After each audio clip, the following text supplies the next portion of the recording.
Hi, this is David Henry Young. I want to read another poem to you that I wrote about a year after the towers in New York came down on September 11th, 2001.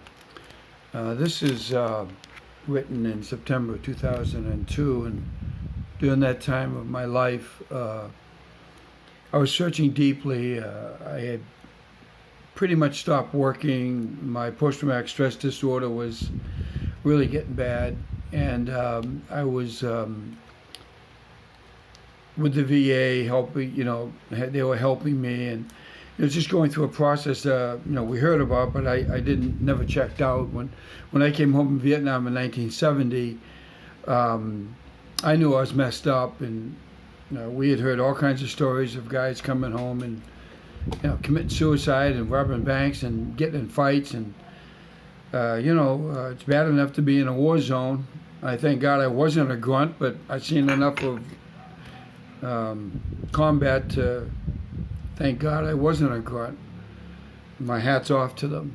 Anyway, in 2002, I was really brokenhearted when the towers came down. The whole country was worse than when John Kennedy was assassinated, and again when Robert was assassinated, and your heart gets broken and broken and broken. You're an American, you love your country. You pinch me hard enough, if I bleed, you'll see little red, white, and blue flags coming out. I love America. I'm a Christian now, and now I look at a flag, and I see the red, white, and blue, and I see the stripes, and I remember a friend of mine. We were looking at the flag one day out in the Squantum Peninsula in Quincy Bay in Massachusetts, where I live in that area, Quincy. And the flag was flapping in the breeze, and he said we'd been Christians for about a year, and the Holy Spirit was moving, and things were radically different in our lives, even though we're still who we were. It's just that we realized God was alive, and He wanted to use us to have His will done. So we're looking at the flag, and Dennis says to me, Dave. He said he had stars in his eyes and stripes on his back. And to my audience, there is such a thing as prophecy. There's prophetic utterances, things. It's meant to encourage you with the truth. And there was, I remember the 60s. It's bad enough now. It was pretty bad then, and I was involved in a lot of that. And now, here in the Philippines, I'm looking back. I'm writing again. I'm doing this. This is new to me to do, and I want to communicate the truth. And this is one that I wrote, like I said, in 2002. It's called "The Towers Are Still Down." We are vulnerable. We are alive.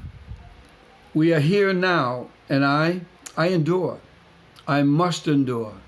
What else can I do? I will lift my hands to God's throne and trust Him.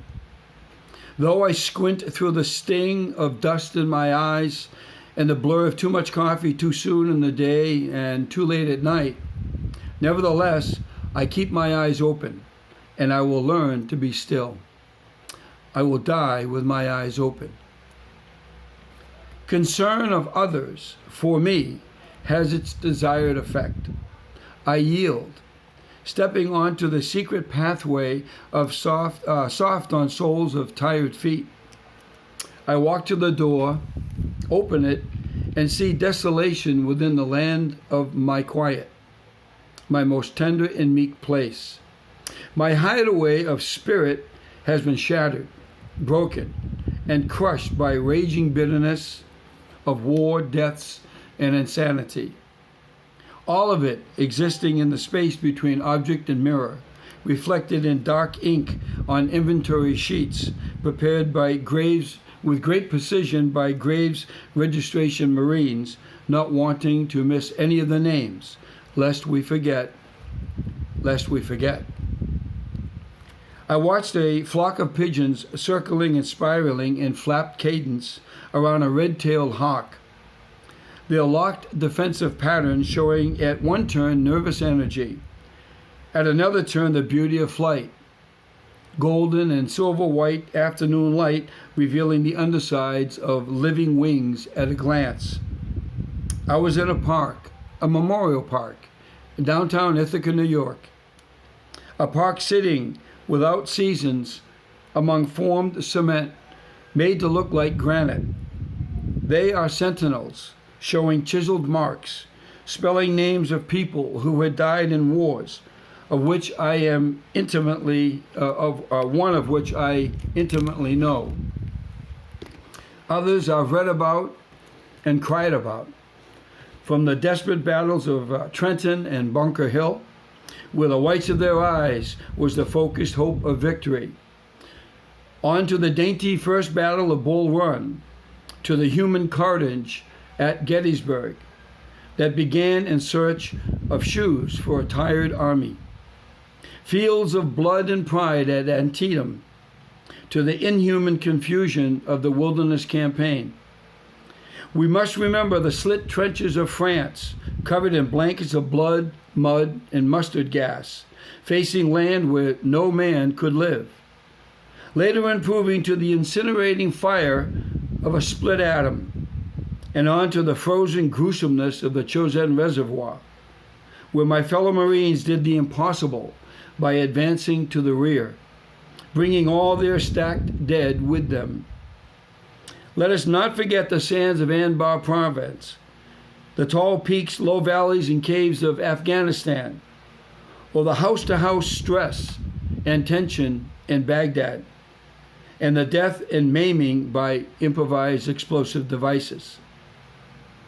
These and so many more we are to remember for their honor and sacrifice, and to know with understanding that these places are where the fabric of humanness has been shredded beyond all recognition. Especially for me at the little hamlet at An Hoa, South Vietnam, in May 1970, where doubles howled and orphan children whimpered and died, never knowing caliber or courage, where good men and women cried out, emptying out their souls of fear, revealing their passion for breath, only to have it denied in a sudden moment of ripping flesh and blood, the terrible horror of slaughter. All this constantly invades my mind and threatens my heart. Today, it's beneath a seemingly benign sky, filled with wary pigeons and a solitary hawk, as a singular man sits and remembers, quietly watching birds fly instead of screaming. September 2002. 18 years have gone by. Almost all my screaming has ended. Most of my horrible dreams are gone. I remember them now. I do remember them. I just don't dream them and wake up screaming. A little bit, but hardly at all anymore. But now I can talk about it, write about it, entreat you to think about your heart, your spirit, what your future holds, where are you going when your breath leaves your body. Jesus Christ died almost 2,000 years ago on a cross outside of the city of Jerusalem, where the dogs were. Horrible death for you and for me in our place. He rose from the dead 3 days later. He stayed with his followers, the ones that hadn't run away or died. Stayed with them for 40 days, explaining, opening their minds to the scriptures that he had talked about and encouraged them about for 3 years. And then he ascended to heaven off of the Mount of Olives, and he said, I'll be back. Angels stood there and said, what are you looking up in the sky for? The same Jesus you see live, he's going to come back in the same way. Now, I've been to Jerusalem. I've been to Israel. I went digging in archaeology in 1971 for 3 months. Enough to know the country. It's a very small country, and, you're in the Negev, and you have every weekend off. You get to know the country. And so, I know he's coming back. And I hope you're going to get ready, that you cry out to Jesus Christ to show you reality, get saved,